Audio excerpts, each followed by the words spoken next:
ওদের কলিজা শুকায় গেছে, কলিজা কণ্ঠনালীর কাছে এসে গেছে।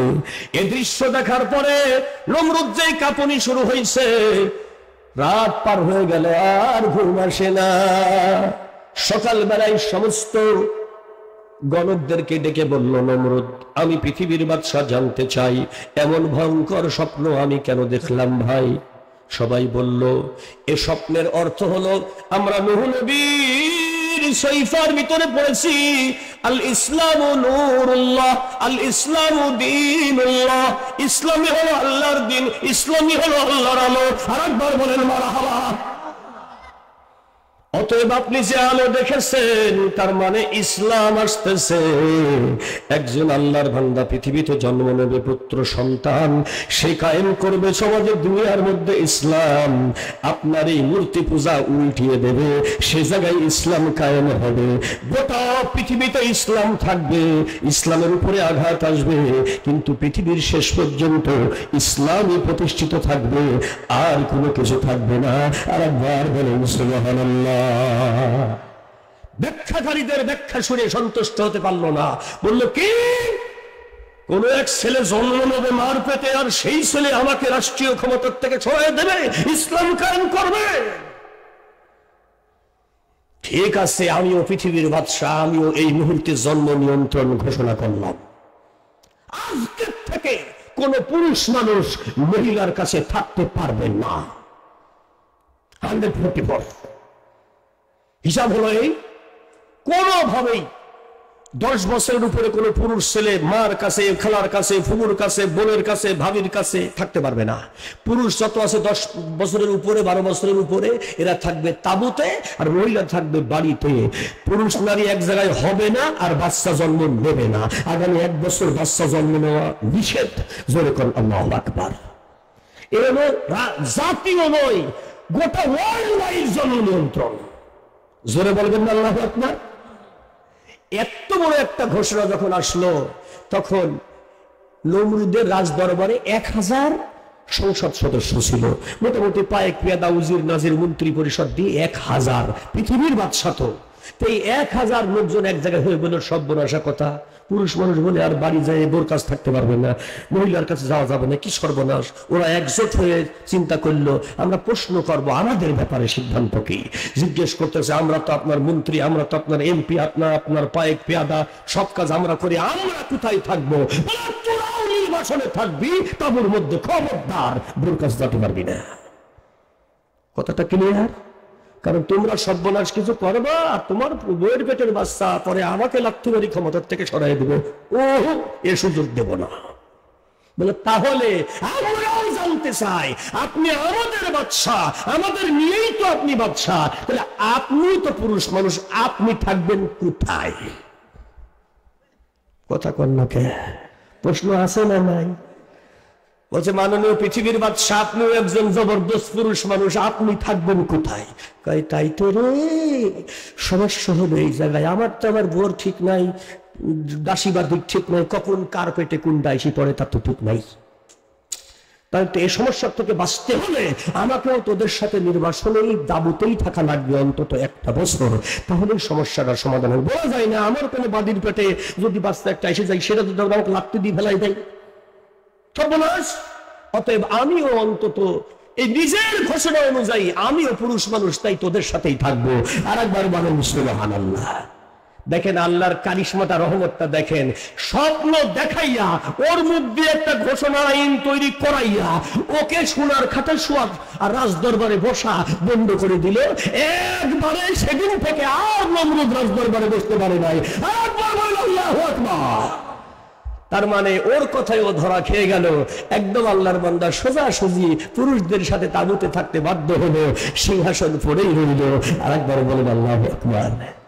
এই খেলা খেলে কি জোরসে বলে, আরো জোরে, জোরে হলো না। তাহলে মারটা দিছে কিভাবে দেখছেন? ওর আইনে ওকে মার দিয়ে দিছে। আর একবার বলেন সুবহানাল্লাহ।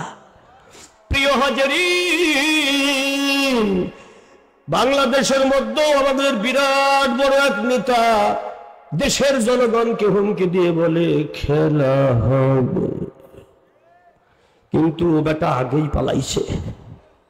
কথা ঠিক না? এই হারামজাদা যদি ধরা পড়তো আর্মিদের হাতে, তাহলে পরে খেলাটা একটু ভালো জিনতো। ঠিক কিনা? হ্যাঁ, যে কয়জন ধরা পড়েছে মোটামুটি গরম গরম ডিম চালাচ্ছে নিয়মিত, এখানে ডিমের দামও বাংলাদেশে বেড়ে গেছে। খারাপ লাগতেছে না? খুব খেয়াল করেন আপনারা আমার কথাগুলো। আল্লাহ রাব্বুল আলামিনের বান্দা নমরুদ ধরা পড়ে গেছে। এখন 1 বছরের খাদ্য সামগ্রী নিয়ে নারীদেরকে বাড়ি থাকতে হবে, পুরুষদেরকে থাকতে হবে তাবুতে। এই আইনের মধ্য দিয়া দেশ চলতে লাগলো। 3 মাসের মধ্যে 1 বছরের খাবার খাই ফেলছে। কারণ পুরুষদের কোনো কাজ নাই, খালি খায় আর ঘুমাই, খায় আর ঘুমাই, ঘুমাই আর খাই।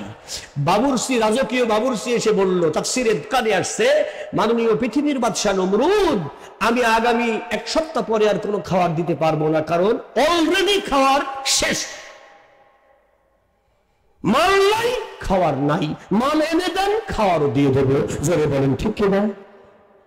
তখন বলল, সর্বনাশ, 1 বছরের খাবার 3 মাসে শেষ করে ফেলেছে, তাহলে কি করা যায়? পরামর্শ দাও। মন্ত্রীরা বসে গেল, বলল যে যুবক, শক্তিশালী, মেধা সম্পন্ন, যোগ্যতা সম্পন্ন অন্তত যুবকদেরকে এক গ্রুপকে পাঠায় দাও, যারা গোডাউন থেকে মালপত্র সব গাড়ি ভরে ভরে নিয়ে আসবে, তাহলে পরে সমস্যার সমাধান হয়ে যাবে। নমরুদ বলল, ওরে সর্বনাশ, যুবকদের যারা 3 মাস বাড়ি যায় নাই, ওদেরকে যদি আমি বাড়ি পাঠাই, ওরা বলবে না যে আমরা বোর সাথে দেখা করবো না, কিন্তু ঠিক দেখা করে আসবে। কোন যুবক আমি বিশ্বাস করি না। বাড়ি যায় নাই কয় মাস? 3 মাস। এই বিপদ আবার বাড়ি পাঠানো যায়? কোনোভাবেই তোমাদের কথা মানা যাবে না। মন্ত্রীরা বলল, কথার প্রেসিডেন্ট, প্রধানমন্ত্রী, প্রেসিডেন্ট সাহেব, রাজা সাহেব মানলো না।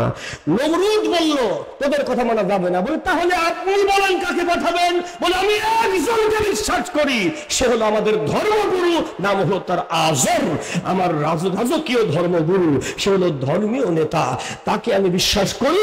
এই ঠাকুর বাড়ি গেলেও কিছু করবে না। জোরে কোন আল্লাহু আকবার। কামের মাথার মধ্যে ঢুকাইছে, ঠাকুরকে পাঠাও, কারণ ঠাকুরের বাপের ঠাকুরই হলো ইব্রাহিমের বাপ। আর একবার বলেন সুবহানাল্লাহ। ইব্রাহিম আলাইহিস সালামরা 3 ভাই, তাফসীরে আসছে। জোরে বলেন কয় ভাই? হারান, আমার সঙ্গে বলেন, হারান, নাখুর, ইব্রাহিম। ইব্রাহিম আলাইহিস সালাম 3 ভাই। 3 ভাইয়ের কথা তাফসীরে আসছে। হারান হলো হযরত লূত আলাইহিস সালামের বাবা, ভাস্তীয়, মানে বড় ভাইয়ের ছেলেও নবী। জোরে বলবেন না আল্লাহু আকবার। আবার ছোট ভাইও নবী। ওই একই বাড়ির মধ্যে কতজন নবী? ইব্রাহিম আলাইহিস সালামের 2 ছেলে নবী, ইসহাক নবী, ইসমাঈল নবী। আরেকবার কোন সুবহানাল্লাহ। তাহলে এক বাড়ির ভিতরে 4 জন নবী এট এ টাইম কাজ করতেছে।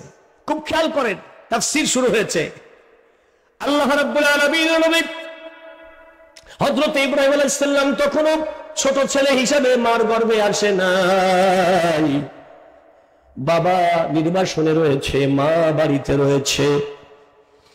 নমরুদ তার রাজদরবারের চাবিটা দিয়ে বলল, চলে যাও দরবার থেকে গোডাউনের চাবি নিয়া, একদম গোডাউনের ভর্তি মাল আছে, মালগুলো পাঠাবা খাওয়ার জন্য। আল্লাহর বান্দা চাবি হাতে নিয়া বাড়িতে না গিয়ে রাজদরবারের দিকে চলল। ছোট্ট একটা বাচ্চা মেয়ে, এ হলো ইব্রাহিম আলাইহিস সালামের ইমিডিয়েট ছোট বোন। এই মেয়েটার নাম কোন তাফসীরে লিখেছে চামান, কোন তাফসীরে লিখছে শামীমা। এইরকম ভাবে ওই মেয়েটার সাথে বাবার দেখা হয়ে গেছে। ইব্রাহিম আলাইহিস সালামের মায়ের নাম উমাইলা। জোরে বলেন, মায়ের নাম কি? জোরসে বলেন। মায়ের নাম উমাইলা, বাবার নাম আজর বা তারিখ। আল্লাহ রাব্বুল আলামিনের বান্দা ধর্মগুরু ঠাকুর চাবি হাতে নিয়ে চলতেছে দরবারের দিকে। সেই ছোট্ট মেয়েটা খেলা করতেছিল রাস্তার উপরে। বাবাকে দেখে বলে, বাবা গো, তোমার 1 বছর পরে আসার কথা, মার কাছ তো তাই শুনলাম, কিন্তু তুমি 3 মাসেই এসে পড়েছো, ভালোই হয়েছে। বলে, বাবারে, আমি তো বাড়ি যেতে পারবো না, আমাকে রাজদরবারে যেতে হবে, মালসামানা পাঠাইতে হবে। বলল, তাহলে আপনি যদি বাড়িতে না যান গো আব্বা, মাকে কি রাজদরবারে পাঠায় দেব? মার কথা শোনার সঙ্গে সঙ্গে ঠাকুর বলে নাই যে পাঠায় দাও, তবে মুখে একটা হাসি ফুটে উঠেছে। জোরে বলেন, স্বামী আর স্ত্রীর মহব্বত দিয়েছে কে? বাবার মুখের মুস্কি হাসি তাফসিরে আসছে তাবাসসুম, তাবাসসুম মানে মুস্কি হাসি। এই তাবাসসুম দেখে, মুস্কি হাসিটুকু দেখে মেয়ে বুঝতে পেরেছে মাকে দরবারে পাঠানো লাগবে। সুবহানাল্লাহ বলেন। দেখো ইনি কয় মাস, ওই ছোট্ট মেয়েটা হাত পান করে দৌড় দিয়ে মাকে যে বলছে, মা গো আব্বা আইছে। কিসের আব্বা আসছে? আব্বার আসার কথা 1 বছর পরে না, রাজ দরবারে দেখলাম ঢুকছে চাবি নিয়ে, আমার সাথে দেখা হয়েছে, তুমি যা। সুবহানাল্লাহ বলবেন না। আরে স্বামী 3 মাস দেখা নাই, স্বামীর কথা মনে হতে ওই মহিলা উমাইয়া চোখ দিয়ে ঝরঝর করে পানি পড়ে গেছে। আহারে মোহাব্বতের স্বামী, কতদিন দেখা হয় না, তুমি কেমন আছো? তুমি অন্তরের মধ্যে একটু চাড়া দিয়েছে স্বামী আর স্ত্রী, এই ভালোবাসা দিয়েছে কে?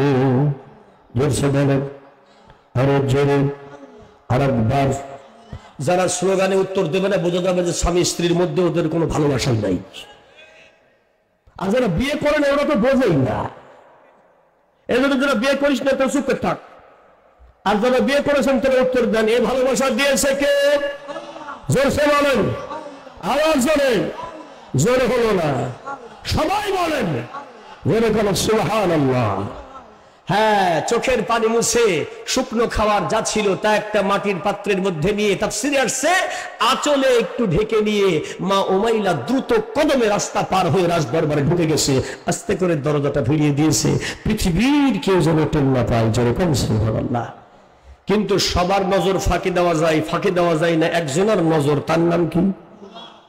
ইন্নাল্লাহা লা ইয়াখফা আলাইহি শাইউন ফিল আরদ ওয়ালা ফিস সামা।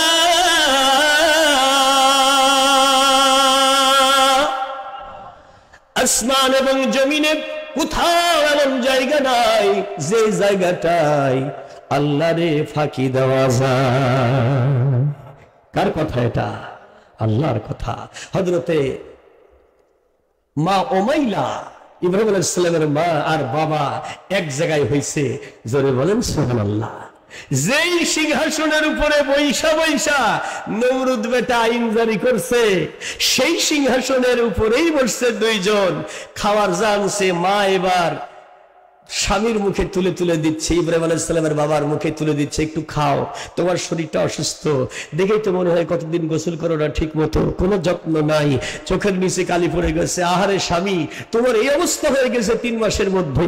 স্বামী আর স্ত্রী একে অপরের সঙ্গে কত না মনের বেদনা, কত না কথা বলতে বলতে বলতে বলতে কখন ওরা নিজেরা বাসর সজ্জায় চলে গেছে নিজেই জানে না। বলেন মারহাবা। ওদের মনেই নাই, ঠাকুরের মনে নাই যে ও ঠাকুর। এই মুহূর্তে তো ঠাকুর না, এই মুহূর্তে হলো স্বামী আর স্ত্রী। এক জায়গায় যখনই হয়েছে কথা বলতে বলতে ওরা বাসর সজ্জায় চলে গেছে। বাসর সজ্জায় চলে যখন গেছে, বাসর যখন শেষ হলো, ইব্রাহিম খলিল বাবার পেছনে থেকে মা উমাইলার গর্ভে ট্রান্সফার হয়ে গেছে। জোরে জোরে বলেন, এই খেলা খেলে কে? তখন ঠাকুর বলতেছে, কি হলো?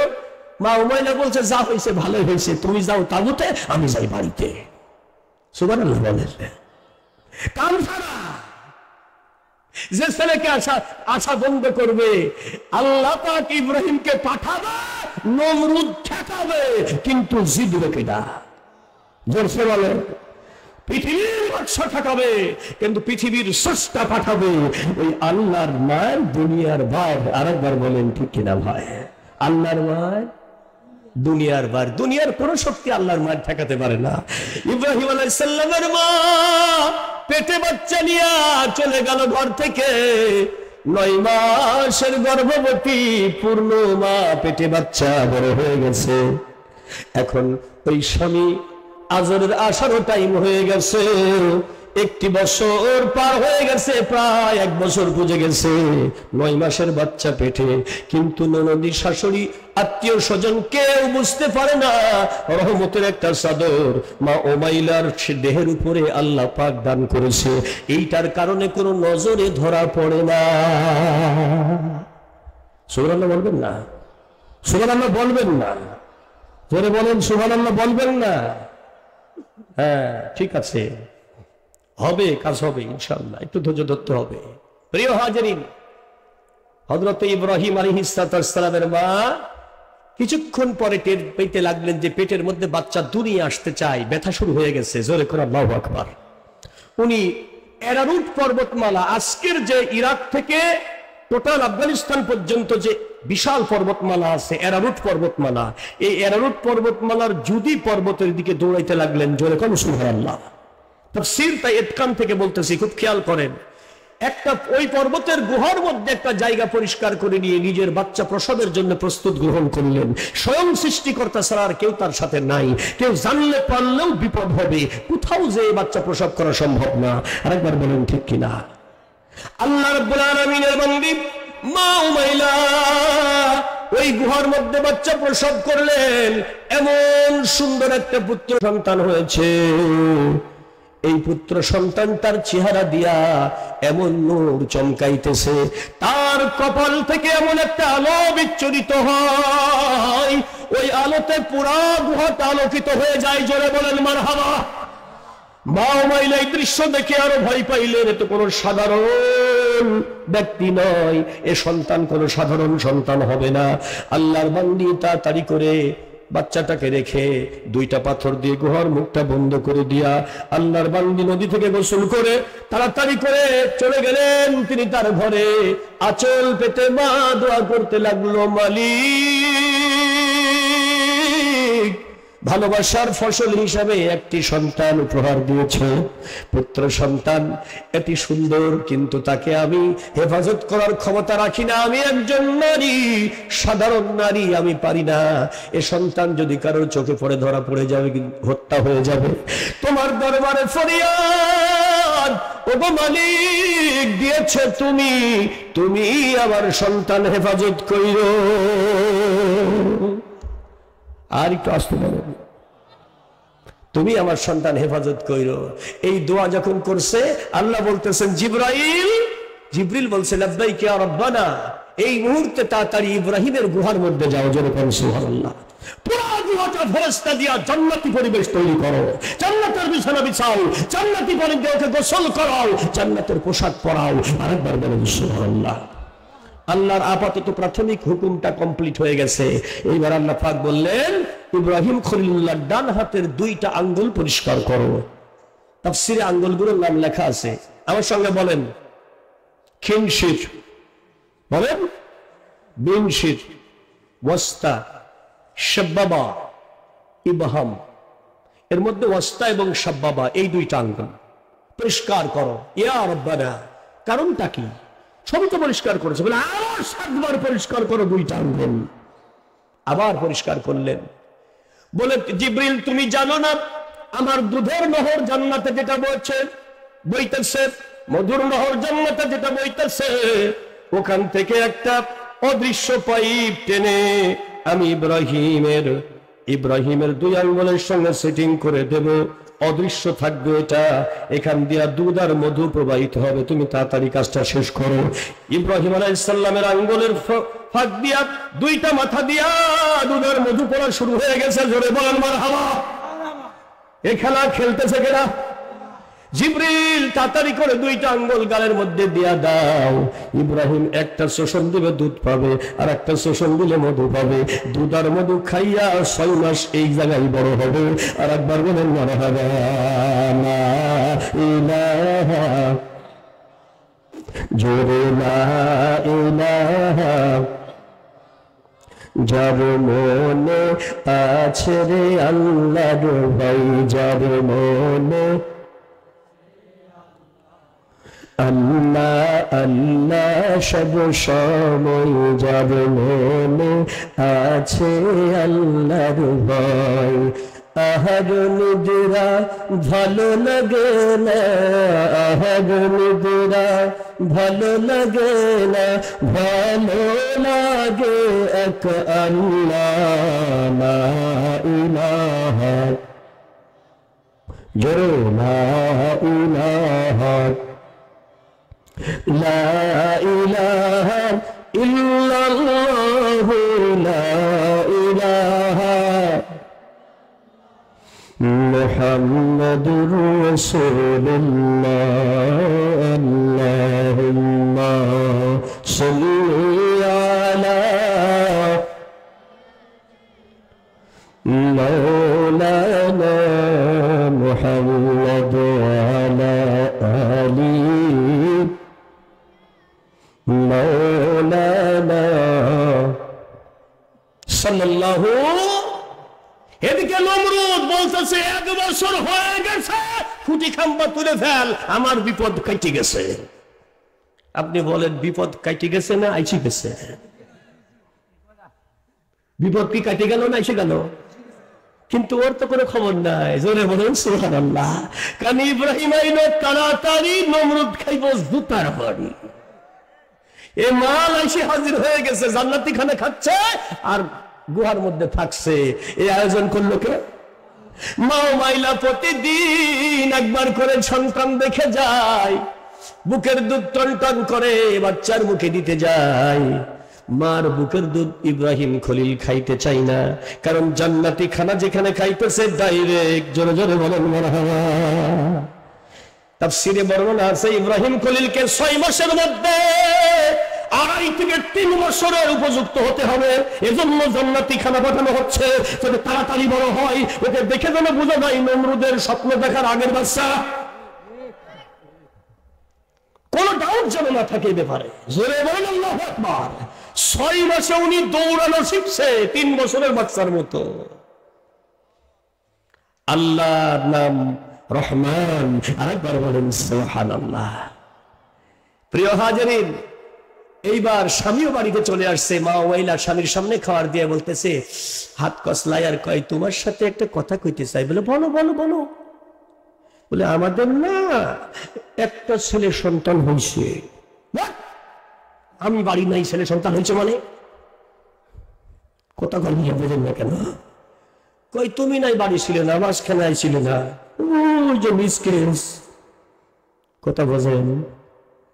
3 মাস পরে মিসকেস। বলে হ্যাঁ হ্যাঁ হ্যাঁ মনে পড়ছে, তখন আল্লাহ আমাকে একটা পুত্র সন্তান দিয়েছে। বলে সন্তান কোথায়?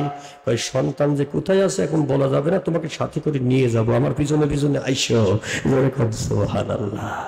পিছনে পিছনে হাঁটতেছে, গুহার মধ্যে গিয়া সন্তানকে দেখে এ বেটা আজর পাগল হয়ে গেছে। কারণ ওই জামানায় এত সুন্দর মানুষ আর পৃথিবীতে ছিল না। জোরে জোরে বলেন মারহাবা। কার রহমত? জোরসে বলেন, আরো জোরে জোরে হলো না।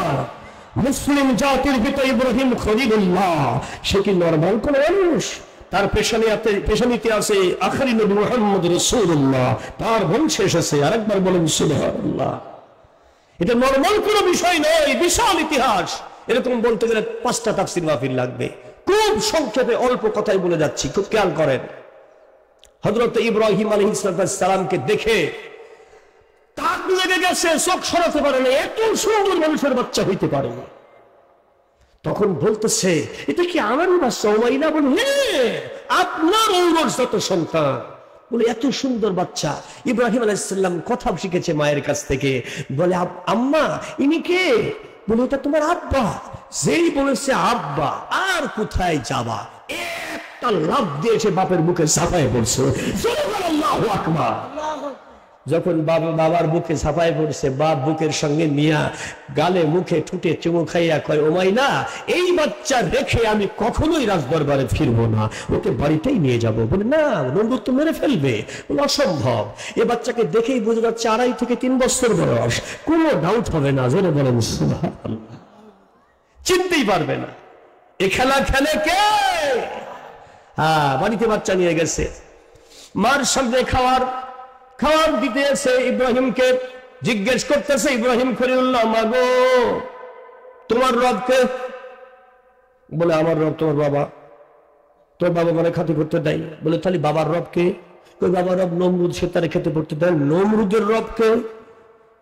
তা তো আমার জানা নাই। আব্বা আসলে জিজ্ঞেস করবা। বয়স 5 বছর। আল্লাহর বান্দা বাবা আসার সাথে সাথে জিজ্ঞেস করছে, আব্বা নমরুদের রব কে? একদম আসল জায়গায় হাত দিচ্ছে।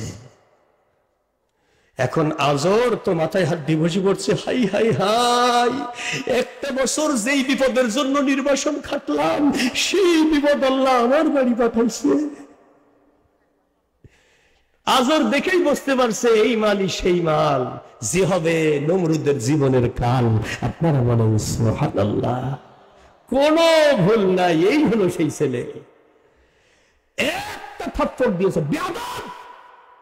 নমরুদ হলো সবার খোদা, তার ব্যাপারে কোনো প্রশ্ন চলবে না। বাবার হাতের থাপ্পড় খেয়ে 5 বছরের বাচ্চা 11 বছর চুপ করেছিল, এখন বয়স 16 বছর। কয় বছর? 16 বছর বয়সে বাবার মাথার উপরে আরো আঘাত লম্বা হয়ে গেছে। বাবা চড় মারতে গেলেও গাল ঠাই পাই না। বাবাকে বলতেছে তোমার ক্ষুধা দেখতে যাবো, আমারে নিয়ে চলো। নিয়ে গেছে, যে দেখতেছে একটা বিশ্রী চেহারার এক বদমাইশ বসে আছে। বলছে বাবা এই কি তোমার ক্ষুধা যার কোনো রুচি জ্ঞান নেই? নিজের চেহারাটাও ভালো মতো করতে পারে না, ওর সাইতে তো দারোয়ানের চেহারা অনেক ভালো। এ ক্ষুধা না বেহুদা, যার রুচি জ্ঞান নাই, নাকের সেন্টার ঠিক নাই। ধরে বলেন আল্লাহু আকবার। এইসব কথা নমরুদের সামনে আঙ্গুল নাচায় যখন কইছে, নমরুদ কয় তোর ছেলে তোমার সাহস আমাকে বেহুদা বলে? আমি কি আমার চেহারা বানাইছি নাকি? আমি কি পারি আমার চেহারা বানাইতে? তখন বলছে তুমি পারো না তো তুমি ক্ষুধা হইছ কে? যে পারো সেই ক্ষুধা।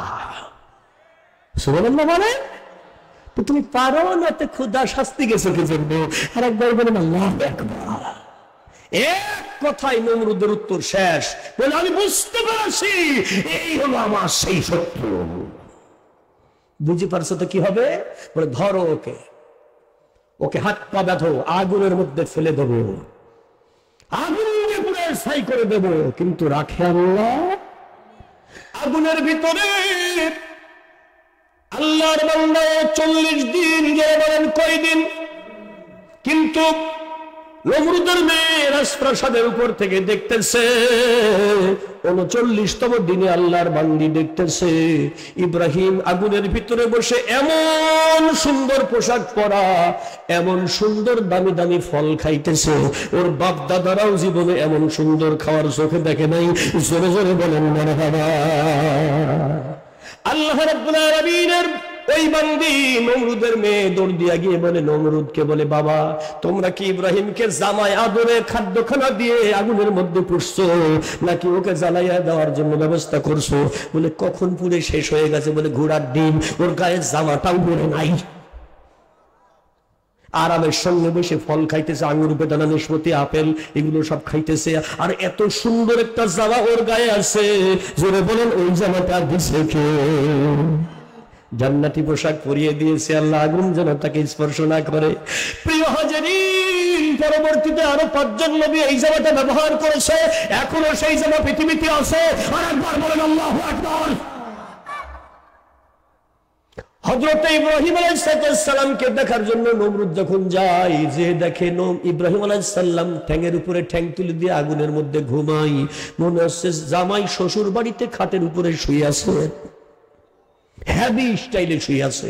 আর আরো শরীর স্বাস্থ্য ভালো হয়ে গেছে আগুনের মধ্যে, কারণ জান্নাতি খাবার খাইতেছে। জোরে কোন সুবহানাল্লাহ। তাফসীরে আসছে ইব্রাহিম খলিলুল্লাহ 7 মাস 10 দিন পৃথিবীতে জান্নাতি খাবার খাইছিল। জোরে বলেন কয়দিন? জোরসে বলেন কয়দিন? হ্যাঁ, ওই গুহার মধ্যে খাইছিল 6 মাস, আর এখানে খাইলো 1 মাস 10 দিন। মোট হলো কয়দিন? পৃথিবীর মানুষ তাকে জিজ্ঞেস করেছে, ওগো খলিল, আল্লাহর খলিল, তুমি তো দুনিয়ায় অনেক কষ্ট করেছো, শান্তি পাইছো কয়দিন? বলি আগুনের মধ্যে ছিলাম যে কয়দিন, শান্তিতে ছিলাম ওই কয়দিন। জোরে কোন সুবহানাল্লাহ। খারাপ লাগতেছে? এবার ইব্রাহিম খলিলুল্লাহ আগুন নিভিয়ে দিয়েছে। ইব্রাহিম আলাইহিস সালাম জান্নাতি পোশাক পরে ঝাড়াঝুড়ি দিয়ে নমরুদের সামনে দিয়ে বডি দুলাইয়া বেরিয়ে চলে গেল। নমরুদ বলতেছে, তোরা দেখেছিস দেশের মানুষ ইব্রাহিম কত বড় সন্ত্রাসী, এই ইব্রাহিম কত বড় সন্ত্রাসী, আগুন দেবতা ওর সাথে পারে না। জোরে বলেন আল্লাহু আকবার। ইব্রাহিম আলাইহিস সালাম যখন বাইরে বেরিয়েছে, সঙ্গে সঙ্গে আল্লাহর ফেরেশতা জিবরিল আমিন এসে বলতেছে, আপনার জন্য সুসংবাদ আছে 3টা। জোরে বলেন কয়টা? আরো জোরে। 1 নম্বর সুসংবাদ, আপনি যে 40 দিন ছিলেন আগুনের মধ্যে, জান্নাতি খানা আপনার জন্য বরাদ্দ হয়েছে, সেটা পেয়ে গেছেন।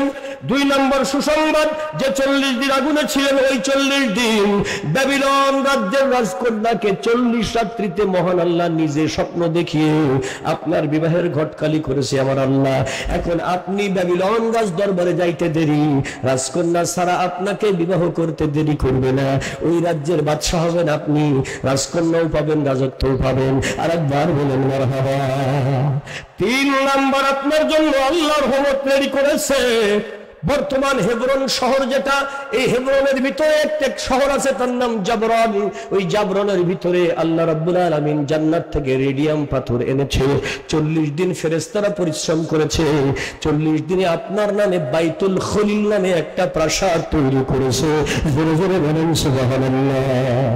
যেই প্রাসাদের বৈশিষ্ট্য হলো রাত্রে অন্ধকার হলে ভেতরে আলোকিত হয়, আর যত গরম পড়বে ভেতরে তত ঠান্ডা হয়। আর একবার বলবেন না সুবহানাল্লাহ। কত বড় কথা! এখন এই 2টা কথা, আপনারা 2টা নিয়ামতের কথা আপনারা কি শুনবেন না বাড়ি চলে যাবেন? শুনবেন না বাড়ি চলে যাবেন? কারা কারা শুনবেন একটু হাত তুলে দেখান।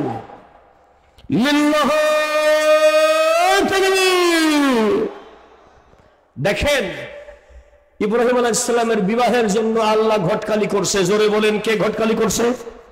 তে আপনারা কি বিবাহ ইব্রাহিম নবীর বিয়ে খেয়ে যাবেন না না খেয়ে চলে যাবেন? কত কোন লেখা? একে নরমাল বিয়ে নাকি জাতির আব্বার বিয়ে? কি কন? কারা কারা বিয়ে খাবেন একটু হাতটা তোলে না রাখবা। লিল্লাহি তাকবীর। আল্লাহ কবুল করো। জোরে কোন আমিন। জোরে বলেন আমিন।